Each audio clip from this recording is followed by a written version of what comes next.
I'm Caleb Brooks from Central Alabama Voice, live from Country Club of Auburn, a new restaurant location that has opened at the old Locos location in Auburn, Alabama. And man, what a beautiful place it is.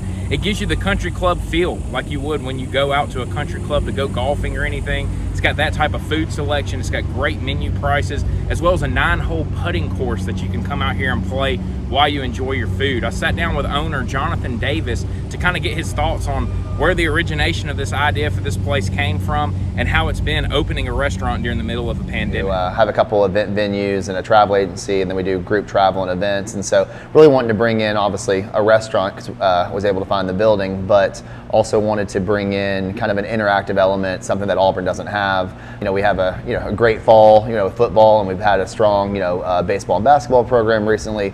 But a lot of people are looking at, to do more than just have a 30 or 45-minute lunch, more than just an hour brunch or a dinner and drinks, I guess, in the evening. And so we wanted to bring something where somebody could have a great meal. They may join the bar that's right behind me, or sit outside in our courtyard, and then, of course, have the opportunity to play our 9-hole executive putting course. So we definitely decided to kind of do it upscale. I mean, we went with the country club theme. We could have been, the golf course of Auburn, but went with the country club to, have a kind of elevated style of food. Everything on our menu is actually $18 and under, but they're staples of what you'd find on a country club menu, both here locally or regionally.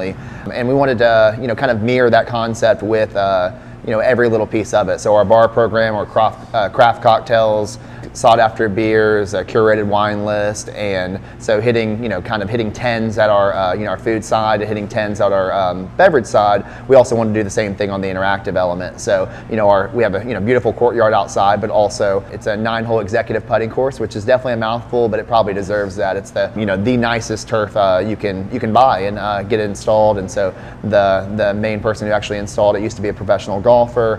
The breaks are very similar to what you'd find at a country club. It's as realistic as you can possibly get, and a lot of people come out here thinking, putt-putt or the mini golf, but they get out here and realize, oh, this is going to break exactly, or maybe even harder than my local course I play.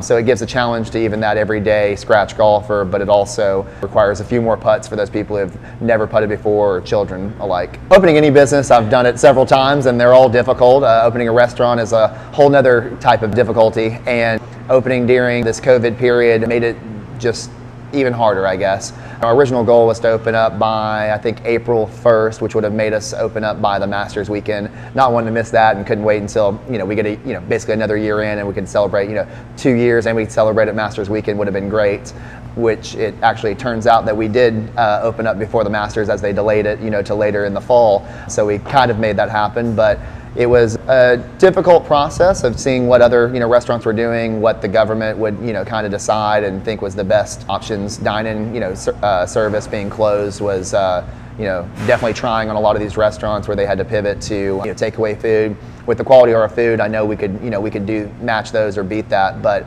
I also think that this is a interactive concept. That's what we built it for. It wasn't another restaurant to spend 45 minutes and go back home. It's something to kind of entertain you for an evening. If you have friends coming in from out of town, people staying here for football game weekends where you're spending a lot of money on a hotel, and you definitely on Saturday you have plans, but Friday you don't. And so now we kind of filled that void.